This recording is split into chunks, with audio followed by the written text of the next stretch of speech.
সদৌ বিটিআৰ বাঙালী যুৱ ছাত্ৰ ফেডাৰেশ্যনৰ দ্বাদশ দ্বিবাৰ্ষিক কেন্দ্ৰীয় অধিৱেশন আৰু তামুলপুৰ জিলা সমিতিৰ প্ৰথম দ্বিবাৰ্ষিক অধিৱেশন তিনিদিনীয়া কাৰ্যসূচীলৈ এই মহৰীপাৰা বিবেকানন্দ সমন্বয় ক্ষেত্ৰখনত চলি আছে। ইতিমধ্যে আজিৰ প্ৰথম কাৰ্যসূচী যিবিলাক গছপুলি মানে চাফাই অভিযান, গছপুলি মানে ৰোৱা আৰু ইয়াত হৰি মন্দিৰ, নামঘৰ, বাথৌ মন্দিৰ এইবিলাক মানে শুভাৰম্ভ ইতিমধ্যে হৈ গৈছে। ইতিমধ্যে ইয়াত আমি দেখিছোঁ আমাৰ বিটিআৰ বাঙালী যুৱ ছাত্ৰ ফেডাৰেশ্যনৰ পতাকা উত্তোলন, ৰিচিপশ্যন কমিটিৰ পতাকা উত্তোলন, শ্বহীদ বেদী মানে শ্বহীদ মানে মাল্যাৰ্পণ এই অনুষ্ঠান ইতিমধ্যে হৈ গৈছে। আৰু মোকো ইয়াত স্বেচ্ছাসেৱক অফিচ উন্মোচন কৰিবৰ কাৰণে আহ্বান কৰা মৰ্মে আহিছোঁ। ইয়াত আহি ভাল লাগিছে। ইয়াত বিটিআৰ বাঙালী যুৱ ছাত্ৰ ফেডাৰেশ্যনৰ সভাপতিকে প্ৰমুখে বিভিন্ন বিষয় কৰ্মকৰ্তা, তামুলপুৰ জিলা বাঙালী যুৱ ফেডাৰেশ্যনৰ সভাপতি সম্পাদক প্ৰমুখে সকলো মানে নেতা কৰ্মীক পাই, অভ্যৰ্থনা কমিটিৰ সভাপতি সম্পাদক সকলোকে পাই ইয়াত ভাল লাগিছে। আৰু বাঙালী জাতি এটা চিভিলাইজ জাতি হয়।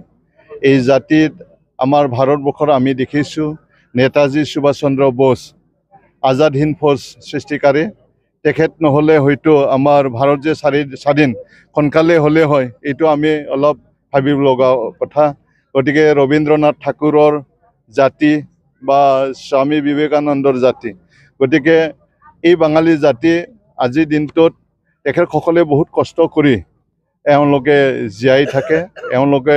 এওঁলোকৰ আজি ভাৰতত বাঙালী জাতি বুলি ক'লে ভাৰতত আজি ৱেষ্ট বেংগলকে ধৰি বিভিন্ন ৰাজ্যত খিচিৰিটি হৈ আছে বাঙালী। গতিকে অসমতো সেইধৰণে আজি আমাৰ বাঙালী অসমীয়া বড়ো সকলোকে লৈ ফালে আজি আমি অসমবাসী। গতিকে আজি ইয়াত যিটো মানে বাঙালী যুৱ ফেডাৰেশ্যনৰ ইয়াত মানে তিনিদিনীয়া কাৰ্যসূচীলৈ যে অনুষ্ঠান এওঁলোকে কনফাৰেঞ্চ পাতিছে, ইয়াত শুভাৰম্ভণিতে ইয়াত মানে সমন্বয় ঠিক ৰাখিবৰ কাৰণে ইয়াত বাথৌ মন্দিৰ, হৰি মন্দিৰ, নামঘৰ এওঁলোকে ইয়াত সজাইছে আৰু এইটোকে আজি শুভ উন্মোচন কাৰ্যসূচী হৈ গ'ল। গতিকে ইয়াৰ দ্বাৰা বুজা যায় আমি অসমত থাকি BTCত থাকি যাতে বিভিন্ন জাতি ধৰ্মাৱলম্বী মানুহৰ মাজত যাতে আমি একতাকৈ আমি থাকিব পাৰে, ইয়াৰে চিহ্ন হিচাপে ইয়াত এই মানে কাৰ্যসূচী লৈছে।